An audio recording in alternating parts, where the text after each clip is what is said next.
Sometimes karma can come almost instantly, and in more rare cases, it can come in the form of a smoke grenade. As you're gonna see in a clip that we're about to play, it involves Trump's lead ICE commandant, Gregory Bovino, who was trying to brutalize protesters in Minneapolis, and then this happened. Gas on Bill! Gas on Bill! We're filming you! Gas on Bill, Bovino! Gas on Bill!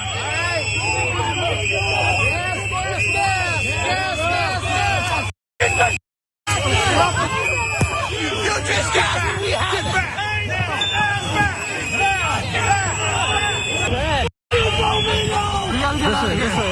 it! The green stuff is super carcinogenic. Yep. Yeah, let's see what RFK Jr. says about it, buddy, okay? But anyway, so that's him. Oh, he's a tough guy, Gregory Bovino. Oh, he wants to throw that grenade so bad. He's got his little outfit, his little vest, his little helmet on or whatever.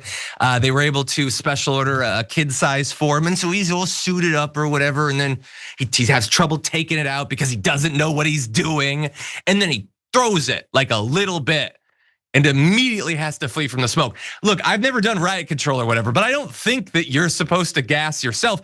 And you could say, well, he doesn't know which way the wind is gonna blow. First of all, throw it farther, grow an arm.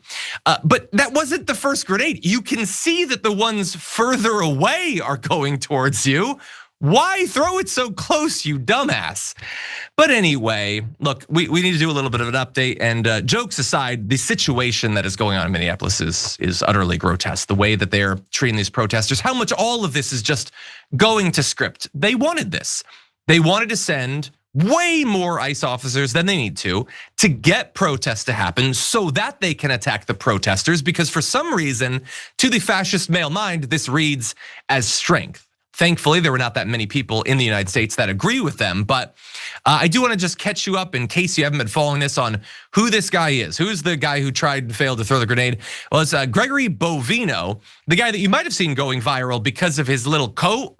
You can see in this photo, a lot of people online are calling it his little Nazi coat. So it's not like technically a Nazi coat. Lots of militaries in the past used this. Supposedly back in the 60s and 70s, the Marines had coats like this. So it's not only a Nazi coat, but let's be clear. That is still why he's wearing it. He ain't wearing it to look like a 1960s era Marine. He's wearing it to look and feel like a Nazi. One of my favorite wrestlers in the WWE is a guy named Goon, okay? He's Austrian, but they like pretend that he's German or something. He wears a coat like that. He's not wearing it to make you think of 1960s era Marines. It's a visual thing that calls back to, because he's a bad guy, he's a villain. And you might think that I'm talking about Gunter. No, I'm talking about Gregory Bovino. He likes it, okay? That's the whole point of it. He's the guy who, by the way, Tehran, if you didn't, I don't know if you saw this, that needed like 10 armed guards to go tinkle at a Target a week or two ago. He's a big, tough man. But jokes aside, I am worried about, like, when little guys like this who just desperately want to brutalize people, like right now it's smoke grenades. We don't know where this is gonna go in a day or a week. What do you think of what's happening there? I think that was a horrible video that we saw of the protests going on in Iran right now. I can't believe that this is happening anywhere. Wait, that was the United States. Protesters who should have a First Amendment right to protest were being targeted and gas bombed.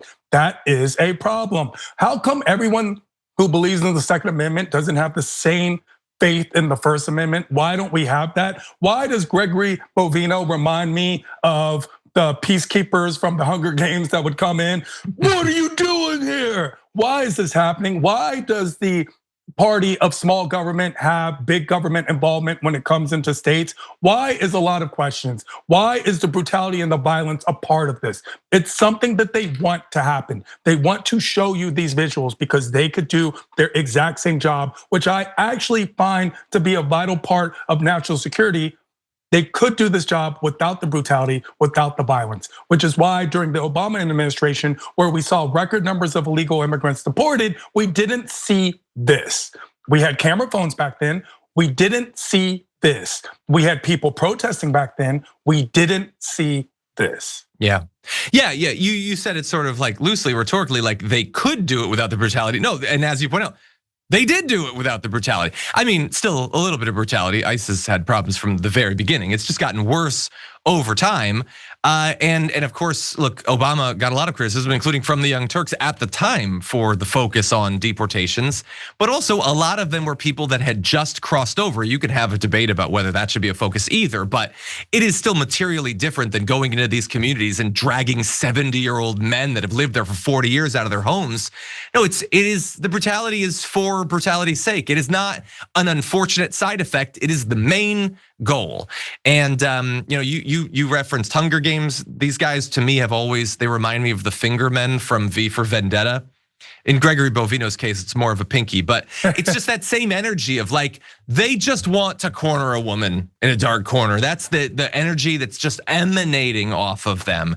And I am very worried about where it's going to go. Thankfully, we'll just briefly mention this, there was an online focus group that NPR did with voters who had supported Biden in 2020 in Pennsylvania, then swung to Trump in 2024.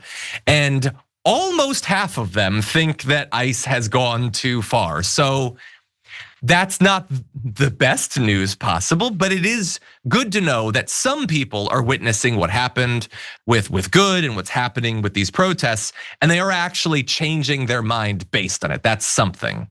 I do want to say, John, that sometimes when I go to Tinkle and Target, I do take 10 men with me. So just his point, just. You never, some of those bathrooms are rough.